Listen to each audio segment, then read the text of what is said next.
So much of an employee's engagement and their satisfaction with their job comes down to the relationship they have with their manager. And so regardless of what programs you're rolling out, I just think it's so important for leaders to be super well equipped to understand those programs, to talk about those programs. But also, even bigger than that, is to have human relationships between employees and managers. And I know that sounds silly to say, but this is really where empathy and vulnerability and authenticity come into play. Because if you think about your favorite managers that you've had, you probably connected with them on a human level. You probably understood them. You probably knew their lives outside of work. You saw them as a whole person. And the more that managers can do that and model that with their employees, it allows employees to feel like they can open up and share.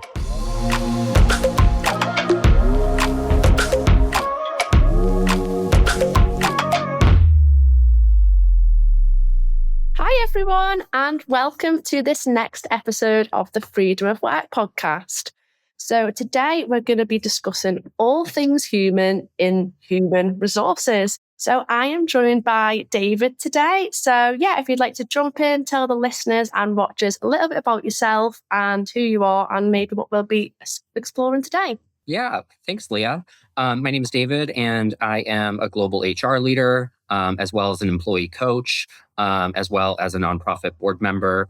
I live in the United States, but I am in New Zealand as we're filming this, which is pretty fun. And we are going to talk today about the human side of HR and how that is sometimes lost as organizations scale. I also think it's a really relevant topic right now, as AI is the only thing anyone can talk about, and where do the humans fit into that? What does that mean for HR? And I think a lot of the things we're going to talk about are just even more important with the landscape of AI in front of us. Yeah, absolutely. I feel like also at the moment, everyone's kind of a little bit lost at the stage of everybody saying these words, these kind of buzzwords as well at the moment. People are feeling lost, like they're going to fall behind if they don't do it. But then if they do it, are they going to be left behind? It's kind of trying to find this balance. It's bizarre, honestly, because you have industries like the tech industry in areas like San Francisco that are just completely AI fluent and leading the pack. But then you have so many other industries and organizations that really are still very much trying to figure things out. I can tell you from my employee coaching experience, a lot of people are confused about what this means for them. A lot of people have ethical, moral issues with some of it. And it almost feels like we don't really have a choice.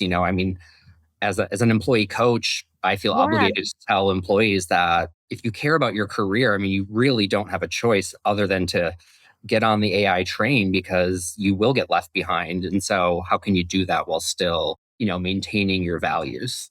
Yeah. Also, actually from the webinar yesterday, we were speaking about compliance, and companies need to issue certain AI products that are recognized, because people are going to be using random tools. And it's like, is this even compliant with what we're doing? People don't know what they're meant to be using, so they're using everything and kind of actually not using a tool that could really focus in on something that's dedicated to their role. Specialized tools are going to help people in better ways, but kind of the classic ones may not be targeted for your job position. So yeah, it's a really interesting era that I feel like everyone is trying to work out together and no one really knows what's meant to be right. So hopefully, if we all kind of work together, humans and humans, then I think we're going to be able to help each other out.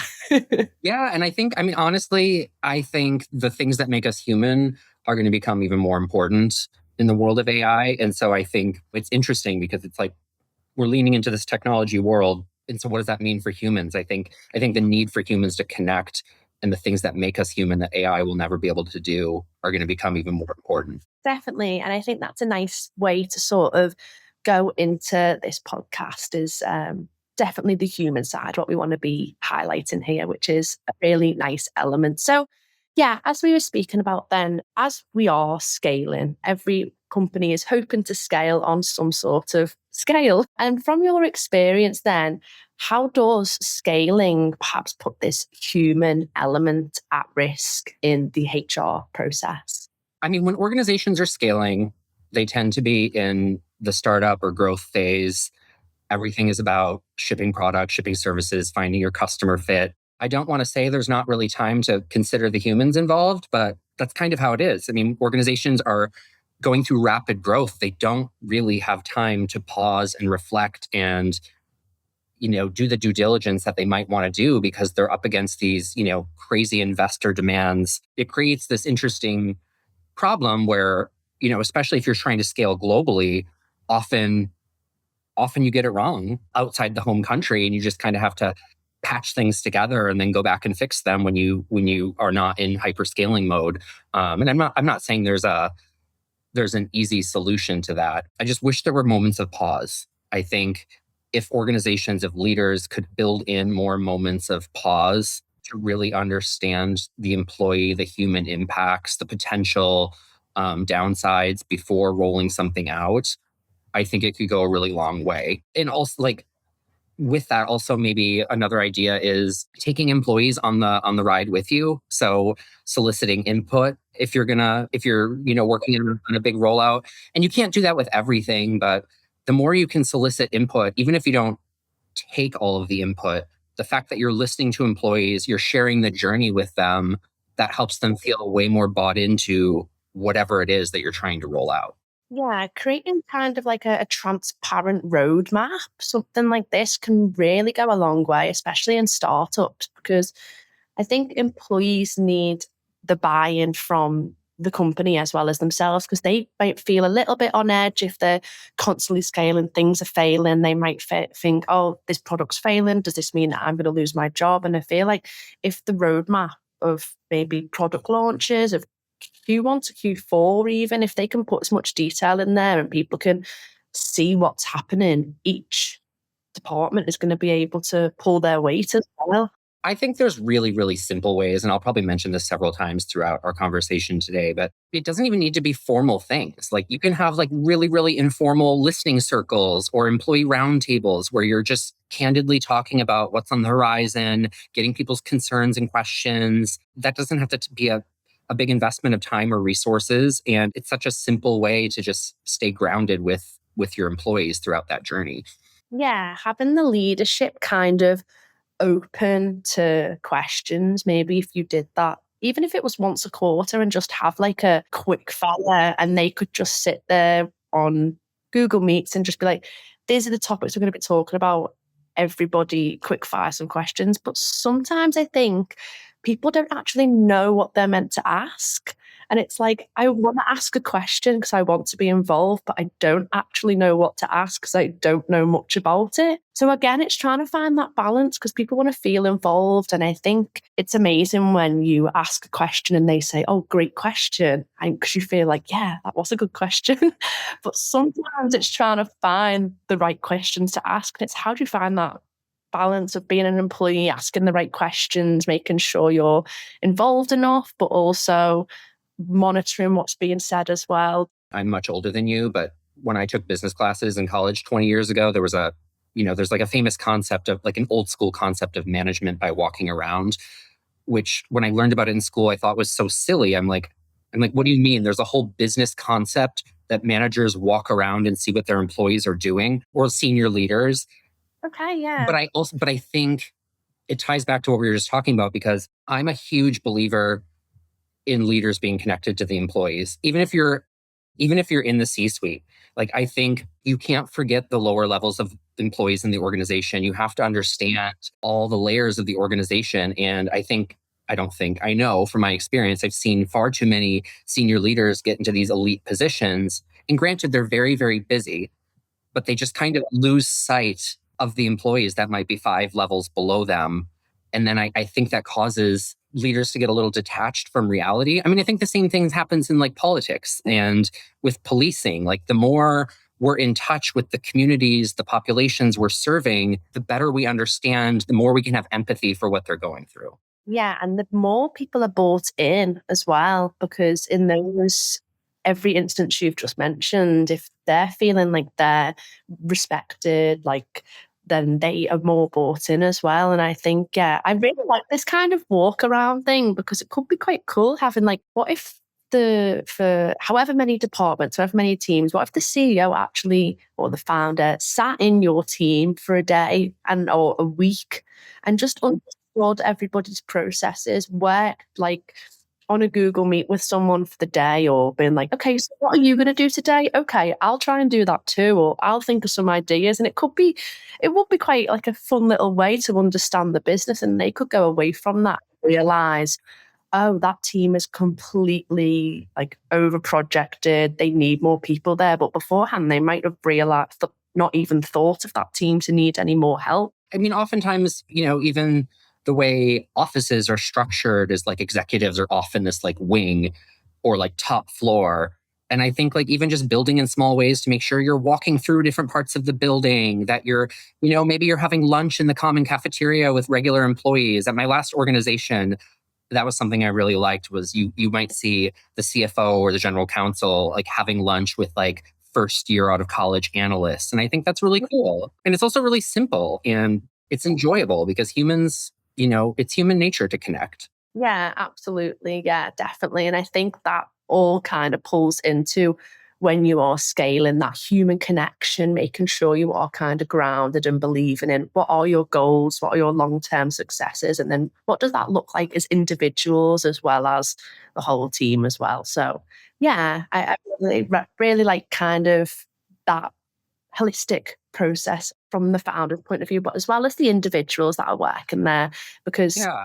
we're scaling, everybody's in on the scale. It's not just the founders and the leadership team. Then can you kind of share an example or stories? I'm loving all these stories and examples you're sharing. I get really visual with it. So where maybe companies, people strategy has became too focused on these policies and what we are mentioning and kind of losing sight of the people themselves. I think one good example, especially like if you think about DEI, the way DEI is talked about in the US is very, very different than the way DEI is talked about, if it's even talked about around the world. Some countries have more progressive laws. I remember when I did like an expat assignment and I worked in the UK, and I remember when I got there, some of the things I would say around like diversity or talking about myself being gay, people were like, you don't have to say that. Like we're very open here. Like I don't even know how to explain that, but it's just, like different parts of the world have different legal systems, different colloquial ways of talking about DEI. And I think in the US, we have right now, DEI is in a influx state. But before the current times, and I mean, really not that much has changed, honestly. It's just a lot of fear. The US's way of looking at DEI is very, very like compliance driven around definitions of ethnicities and things like that. Things that like makes people like in Europe uncomfortable, for example, things that would make people in, employees in Asia uncomfortable. And I think DEI is like a prime area where I have like time and again seen global organizations misstep when they're trying to roll out global programs with only really understanding the US view of things. And it can have really unintended consequences. Like even if you're asking about DEI, like in an employee engagement survey that's global, things need to be worded in a way that's going to get the right responses because it's a touchy subject. So, and otherwise, it might be really off-putting to some employees, and you might not get the responses that you're looking for. Yeah, some people are actually thinking, why would I ever answer this? Like, is it not obvious? So I think D&I is definitely, it's a touchy subject, as you said, but maybe people are taking it a bit too literally and then not putting that into it in a cultural way, rather than looking at it from a whole standpoint of this is this, kind of boxing it rather than spreading it round. And honestly, a lot of the stuff that's happening in the US with DEI right now, I don't like the way it's happening, but some of it isn't bad because I'm not gonna lie, like we used to talk about DEI and it felt really gross in HR. Like I would say like 10 years ago, when I was earlier in my career, I worked in organizations that were very, very quota driven. And like literally there would be like metrics in my performance review around the amount of females I hired and minorities. And like that just feels very wrong. Like that is not the goal. The goal is to create diverse and inclusive workforces built on trust and respect.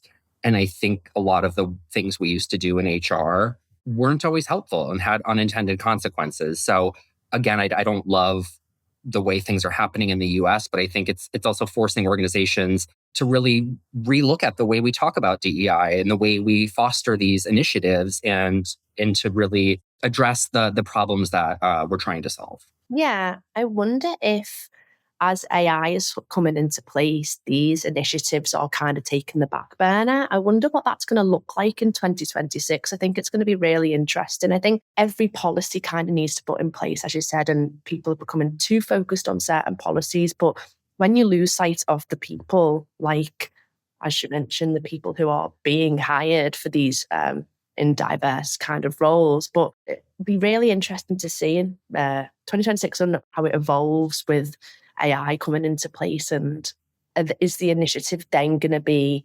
we need to roll out 4 AI programs that all of these people need to be hung up on? And it's like, what policies are going to be pushed back and what are going to be pushed forward? I think it's going to be, yeah, definitely interesting. There's a lot of questions around inequity with AI as well, because AI is being trained on, the internet and all the information that's in the world, which is largely produced through a white male lens. And so AI is basically being trained on data that has inequity in it. And how is AI supposed to parse that out? I mean, in the US, we're already seeing this come to a head with major lawsuits. There's a big Workday recruiting lawsuit right now. I just think it's interesting from an HR perspective. I feel like I've gone to so many like HR events that are on the topic of AI. I feel like I'm always the only person in the room who's raising like the ethical questions. And I feel like a cantankerous, like old grandpa. And I'm like, that's not who I'm trying to be. Like, I'm excited about AI and the things it can do, but like, we also need to be concerned because there's a lot of real serious impacts, some that we know, some that we don't even know yet, that are going to happen. And this is just like social media. This is exploding way faster than governments can regulate it. Governments don't know how to regulate it. And so I have very real questions about how we are protecting employees, protecting employee data. And I think it's important to talk about that alongside all the exciting things that AI can do. Yeah, absolutely. Yeah, it's really interesting to think about it in that way. And I also think it's funny when, especially with these AI products, you tell it one thing. I think I've told it once that I'm just a content and media manager. I'm from Liverpool, and then now she just uses random Liverpudlian slang back to me. And I'm just like, it's quite funny, but I'm like, okay, I like this because it's like kind of a little bit tailored, but then every so often it'll just say something. I'm like, okay, let's not do that. I'm like, okay, put this LinkedIn post or do this. And then it's kind of like a full Liverpudlian. I'm like, I can't put that on social media. Can we tune it out a little bit? So they can be a little bit funny when it's tailored to you, at least. And as we are speaking about this kind of losing connection, keeping empathy, do you think, as you mentioned, that you maybe are looking like a grandpa, but you're not, you're just making sure people are empathetic or staying connected, the people side is still in there? Why do you think the traditional HR mindset struggles to maybe keep this empathy and connection as companies are growing across borders? HR has spent the past, 3 decades trying to legitimize itself and trying to move away from being a tactical compliance-driven function to a real business partner, business results driving function, which is great, which is awesome. I love that for us. But I think in the process of doing that, HR has become very obsessed with data, with ROI, with impact to bottom line, which is all great. That's all very important. And I want to be very, very clear that I am not saying that these things are not hugely important. They are absolutely hugely important. But I think for me, the pendulum seems like it's swung a little too far towards data and ROI at the cost of kind of losing sight of the employees we're serving. Again, I want to be very clear that I'm not saying that HR should not have business acumen and financial savvy and understand how the company makes money. The levers that HR has to pull to impact the bottom line, that's all really important. But I think HR needs to be the ones, in addition to being a partner to the business, I don't see any other function taking the responsibility to make sure there's human in the systems. And so like empathy, authenticity, vulnerability, like we tend to be the ones like, and I don't love this, but HR is always viewed as like the culture keepers. And like if we're going to be the culture keepers and leaders' eyes and ears on the grounds, then we need to be thinking broader than just data. And there's talking to employees and soliciting their impact, their input. That's also data. It's not quantitative data, but it's helpful data that can tell you a lot about a program or where there might be problems or where there might be friction. You can't always measure all of this. And so, human behavior isn't perfectly measurable. And I'm not saying you can't put an ROI to some of the things that we're talking about, but some of the ways companies try to do it is just really sloppy and then ends up feeling like ROI on diversity initiatives, for example, can be really messy to measure. And it almost feels like we're just making up numbers just to have data. And like, I don't love that. It's like engagement when that is just put on a dashboard, or when well-being is a KPI. It's like how it becomes like you're squeezing or like putting empathy into a metric, like something like emotions and things really hard to measure because sometimes even the person doesn't know how to measure themselves. So like feel like this data should really create decisions and help humans rather than be the decision itself. Monitor it in a few different ways, test engagement, but also test, like I said, well-being and empathy, but combine these rather than just having them as metrics on a dashboard and being like, yeah, okay, this is what is said and this is what we're doing. You don't want to kind of lose the credibility of being a human in human resources and analyzing it and being like, oh, they've made a comment here. Oh, let's just, I'll just add that to the engagement, and that's what they said. So I understand engagement and surveys and everything. They're a true part of any business to understand where everyone's at. But I think sometimes engagement surveys become kind of like that when it comes into your emails, and you don't want it to be like that. They've become such a box checking activity. I mean, I don't know. I think in my dream world, I would probably get rid of engagement surveys. Well, maybe not completely, but I think I'd rather have like quick real-time pulse checks throughout the year versus one 75 question survey that takes an hour to fill out. Because the big engagement surveys that most organizations do, I mean, in my experience, pretty much every organization I've worked for, they're not driving the results they're trying to drive. And because they become it's such a beast, first of all, to roll them out and then to analyze the data and to put together all the analysis. And by the time you're done with all of that, it's like several months after people took the survey, and people are taking the survey at like a moment in time. And then by the time you're rolling out like the results, it's a couple months. By the time you're action planning against the results, it's even a couple more months. And I just think it's like lagging data. I mean, boards really love them. C-suite leaders really love them. I think the data is important. I just think that there's better, lighter weight ways to get more useful feedback in real time. Yeah, absolutely. And everybody knows that people have their moments. And if you're caught at that moment and that survey gets sent to you, you're like, oh no, here we go. I feel similarly about engagement surveys as I do like performance management. Like I can't tell you one single person who likes a performance review.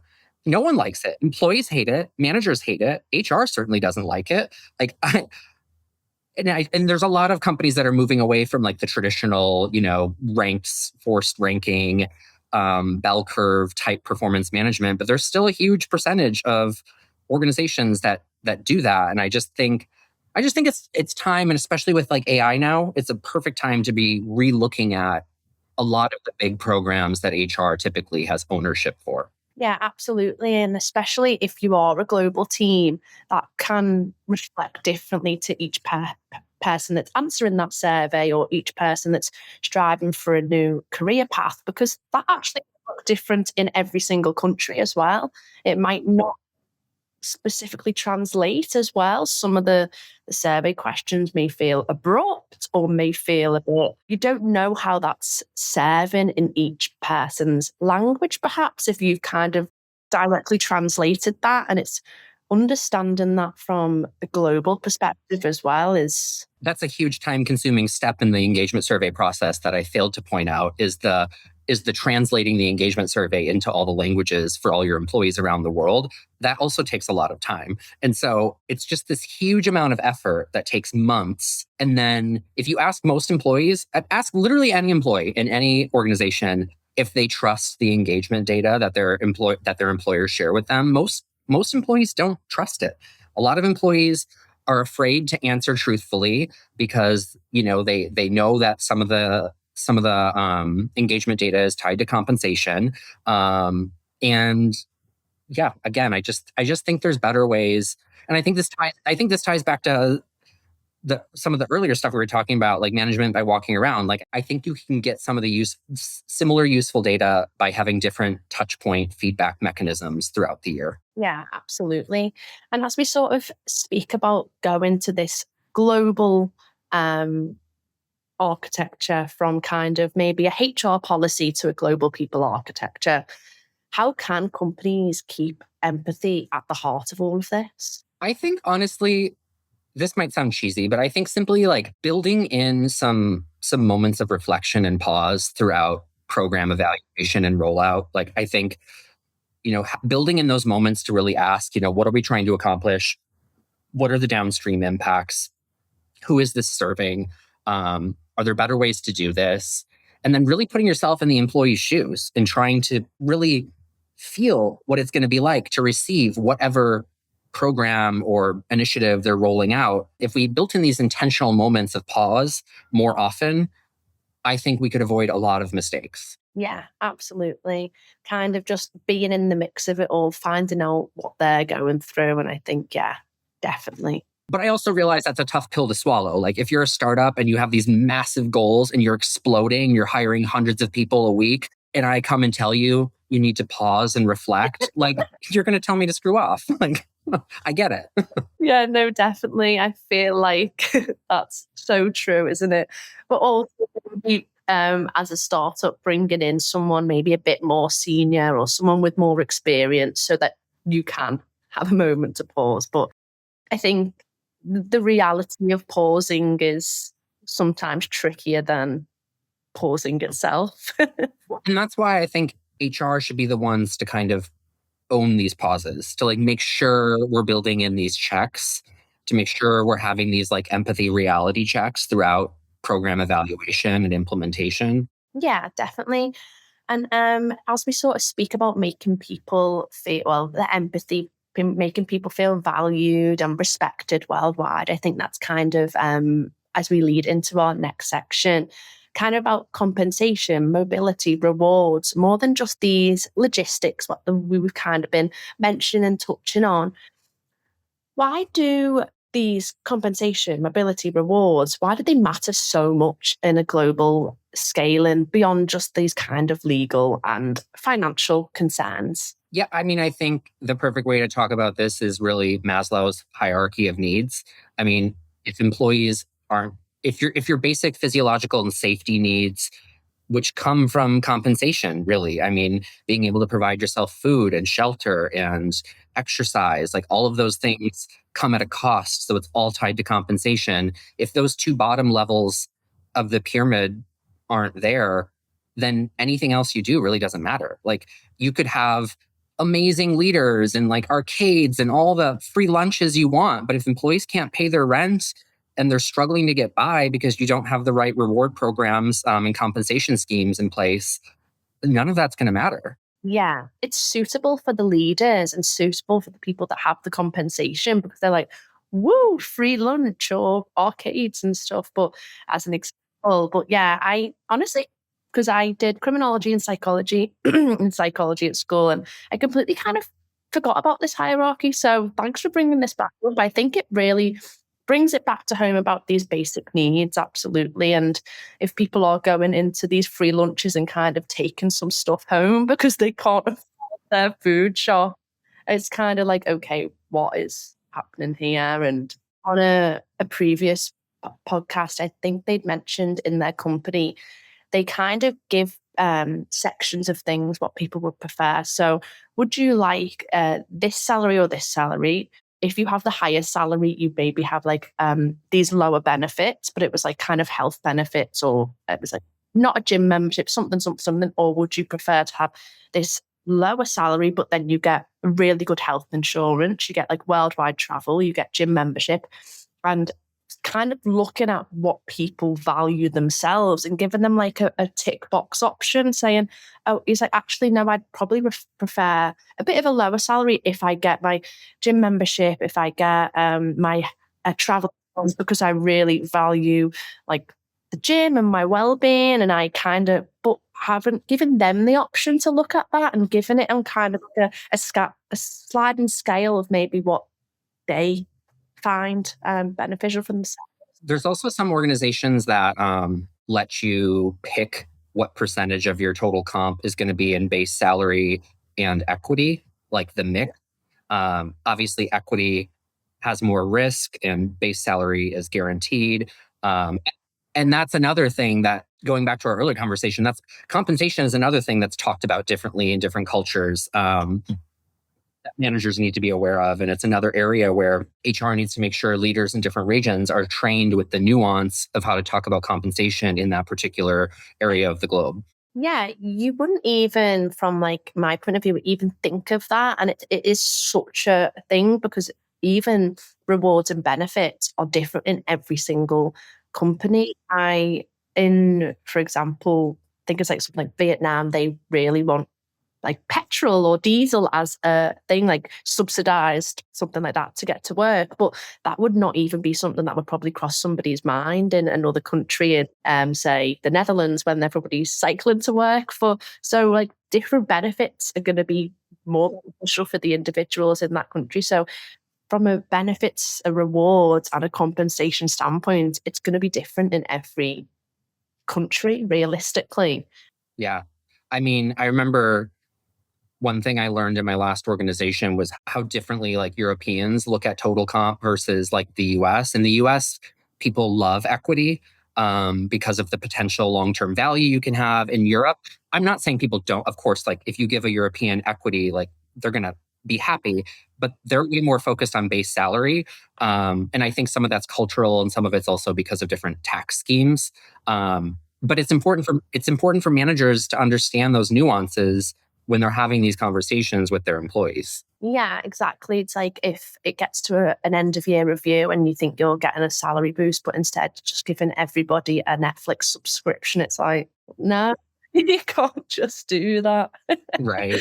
But right. yeah, side note, we do all want a Netflix subscription.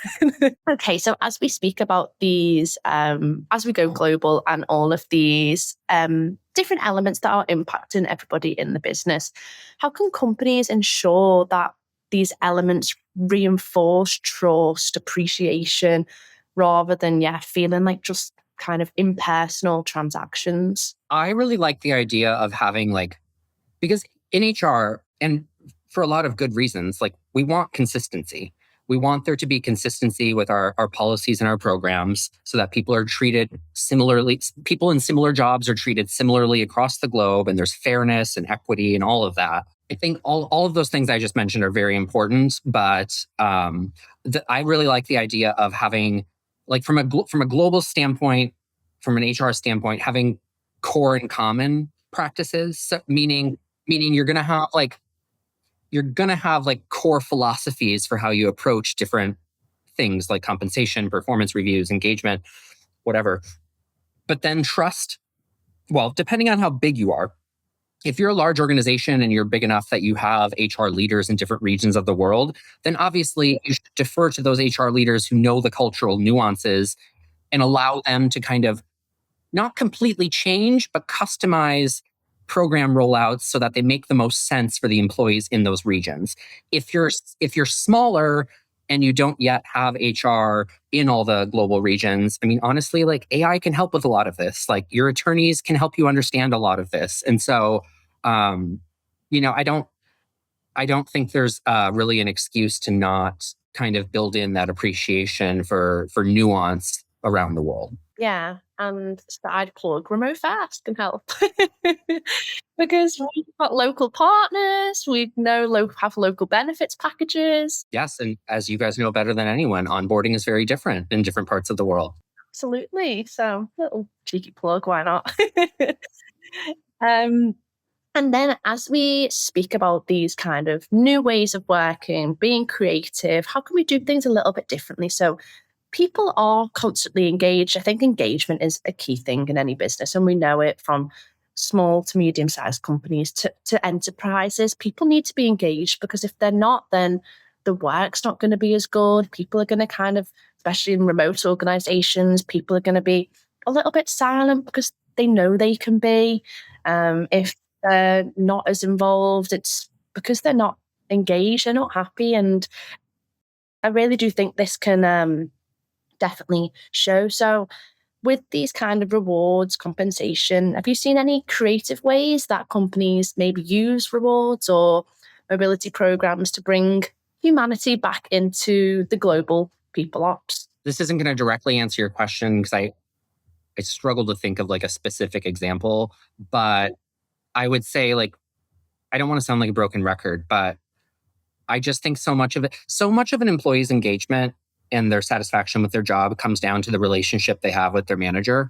And so regardless of what programs you're rolling out, I just think it's so important for leaders to be super well equipped to understand those programs, to talk about those programs.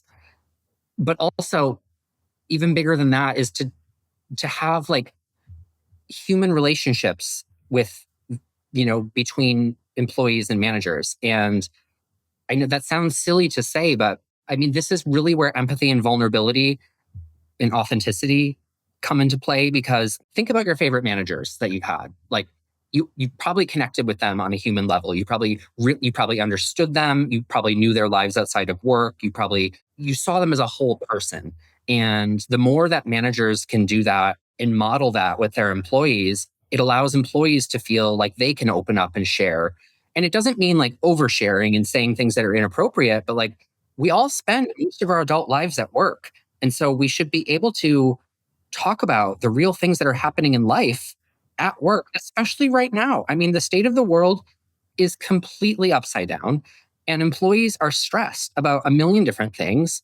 And they're not putting that in a coat closet when they come into work or when they log onto their laptop at home. And so I just think, and I'm not saying that that should be like managers talking about politics all day at work, but I think leaders need to be able to have real discussions about life beyond work with employees. And when you foster that bond, employees are going to go work so much harder and go above and beyond for managers that they really trust and connect with on a human level, which obviously drives engagement, which drives productivity. Absolutely, yeah. And leadership is a key element here because, yeah, if you feel like you are engaged and kind of like a two-way trust, because if you feel like you can kind of speak up to them and because they're opening up to you, it kind of creates that little extra bond of the outside of work bond in a way. And it doesn't have to be, as you said, the biggest thing ever. But if there's a few elements there that you are feeling like it's not just work, I think that definitely helps. And you're both recognizing that there is a life outside of work, but you may be stressed about certain things, but yeah, talking about it as well, because if you keep that boxed up and then it kind of could affect your productivity, your engagement to the company, and yeah, you don't want to be siloed in these jobs. So yeah, especially in a remote global environment, it's Right.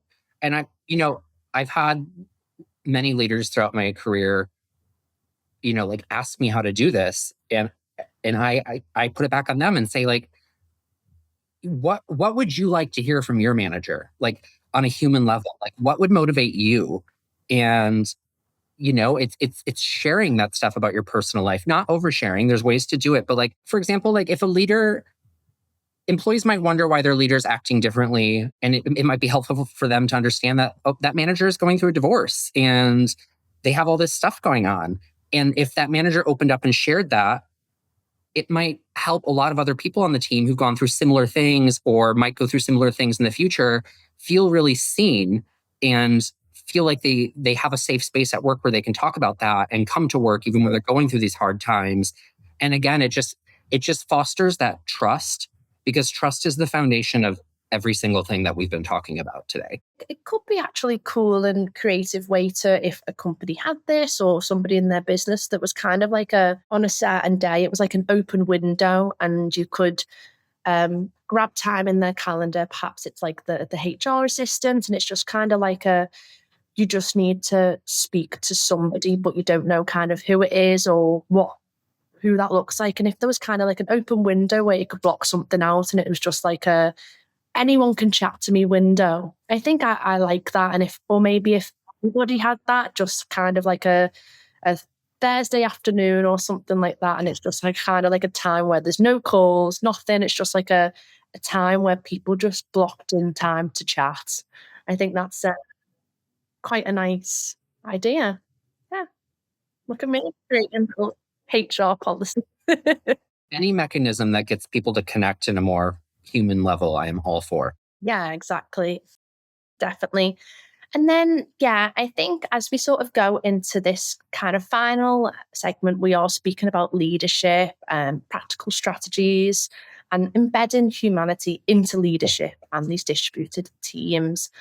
What are the biggest challenges that leaders are facing when they're trying to build connection or trust across these global teams? I know we kind of touched on it, but yeah, what maybe is this biggest challenge that they're facing? I think the biggest challenge, first of all, is that most people leaders have way too much on their plate.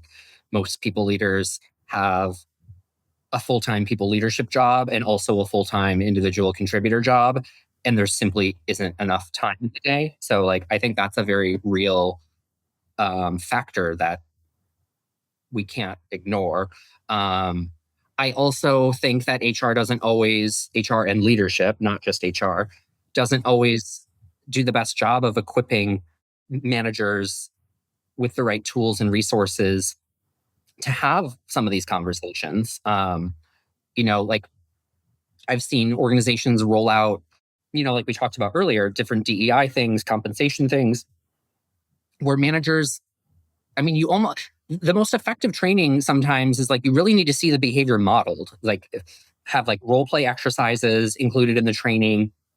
And then more than anything, it needs to be modeled from the top down. Like lower level managers throughout the organization aren't going to trust that doing any of this is important if they don't see it modeled in the most senior leaders in the organization. So I think that is critical. I mean, whether we like it or not, like culture comes from the top down, but also the bottom up. And I think the way leaders embody the values of the organization goes a long way to help the managers throughout the organization kind of understand their role as a people leader. Yeah, definitely. And I think also looking at this from a remote level, some managers maybe have never been a manager in a remote organization because they've perhaps built up to this moment and it's assumed that people know how to be a manager to global remote teams. And it's completely different to maybe they wear one in the office, but also maybe not. Maybe they've just kind of, this is their first management role. And what do I do? How do I manage this on a remote basis? Am I checking in too often? Am I not checking in enough? I think that also needs to be put in place. Well, and what you just said brought up a really good point. Am I checking in too much? Am I not checking in enough? Like the answer to that question is going to vary by each of your direct reports. Like that's one of the most, and that's another area where some of the nuance comes into play is we're all different. Everyone's career is uniquely different. Everyone is motivated by different things. Everyone has different things going on in their personal lives. And managers, good leaders are able to flex their style, their communications, approaches to meet employees where they're at. And so, like when I had my last team, some of my direct reports I had weekly one-on-ones with because I knew they liked that and they wanted that. And then others I might only have a one-on-one with once a month because they were more self-sufficient. They didn't really feel the value in that. And that's fine. So I think we need to, again, we love consistency in HR, but like managers need to be able to make things their own as well and do what's going to work for each individual employee. And that often means that there's not like a cookie cutter answer for everything that we want them to do. Yeah, I think it goes back to what you were saying as well. These common and core set thing. Yeah, sounds better that way around. Core and common policies, and then kind of tailoring and twisting them just to kind of suit each individual, whether that's globally, culturally, kind of whatever that looks like. Yeah. I think we have a tendency to over engineer things at work. I mean, because at the end of the day, it's about human connection. The stuff we're talking about is human connection. And we all inherently know how to connect. It's in our DNA. And so I just try to encourage leaders to bring themselves to work, like really think about what works for them, connecting as a human, and try not to make it doesn't have to be like a robotic over-engineered thing. I think leaders can be afraid of, like, I've had leaders come to me and be like, well, I can't talk about my personal life. Like, what if I say something wrong? And I'm like, then apologize and like own it. Like, just be a human. Again, it's like we're all gonna make mistakes. Like, it's okay. I mean, within reason. I mean, some people leaders say some really stupid things to employees, but Yeah, I also think like this kind of brings an image to me of this human connection, because I feel like if you put somebody who could only speak English and somebody that could only speak Spanish together, they would somehow be able to have a conversation. We've all been somewhere where they can't speak back to you, you can't speak back to them, but somehow you manage to maybe order the food, get the drink, say kind of thank you, and you're both smiling at each other at the end of it. And I think that's the beautifulness of human connection, being able to kind of communicate even though you may be completely different. yeah. And like going back to what you were talking about earlier, I think the world we live in now with distributed, asynchronous, remote teams, managers were not prepared for that when the pandemic happened. I think, and in a lot of organizations, they are now because they've invested the time and resources to train them. But a lot of organizations, they're still kind of struggling to figure that out because I think, I think this brings up a lot of the things we were talking about before, but like with these new distributed ways of working, I don't think we're necessarily taking advantage of or getting the best out of these new perks.